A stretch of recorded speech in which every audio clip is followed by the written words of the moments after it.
Hey everybody, it's Christy Birchville. We are looking today in the book of Habakkuk. We are on day 8 of our journey through this incredible little book. It's only 3 chapters long, tucked in there in the Old Testament, and we're in chapter 2. Today we're going to focus in on verses 9 through 11.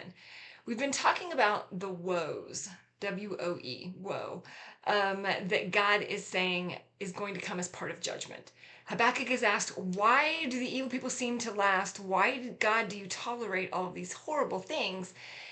And God says, well, I don't. It's just about timing. So he explains 5 woes.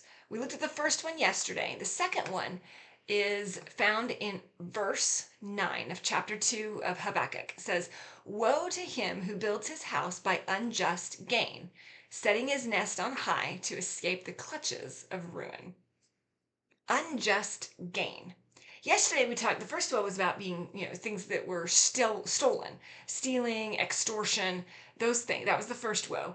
Unjust gain can sound pretty similar to stolen things, right? You gain something that you didn't earn or that wasn't yours. But here's the thing, unjust gain actually is even broader than stolen things. Do you really earn or deserve what you're taking?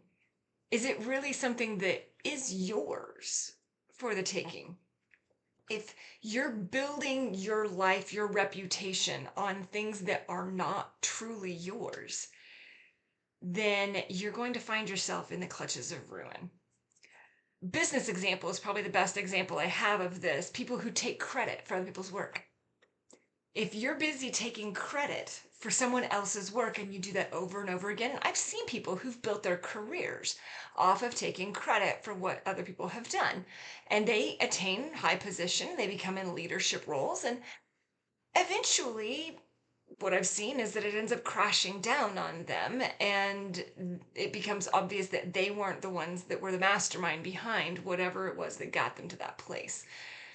People spend a lot of time doing that, and the Babylonians had done that. They were taking things that weren't theirs. They were building up on credit things that they hadn't completely accomplished. They were taking riches that they hadn't earned and didn't deserve. And you see that for them, and God is saying, I'm going to judge them. He's telling Habakkuk, look, it's going to come about. They're going to be judged for this.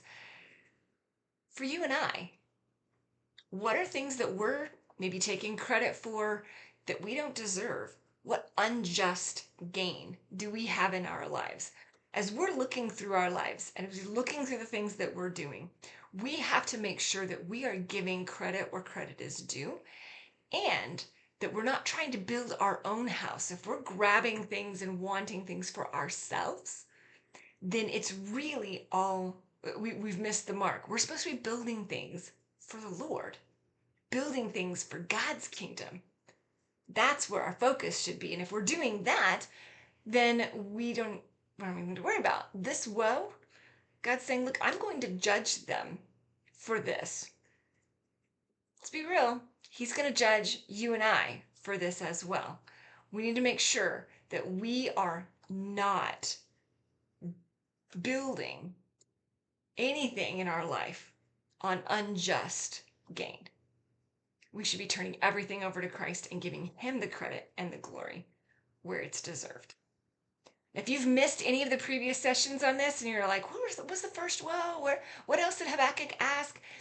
Make sure that you click on the link below. There's a playlist to the entire series through Habakkuk. And then make sure you subscribe so that you don't miss any of these. These will post tomorrow morning. So we'll see you then. Thanks.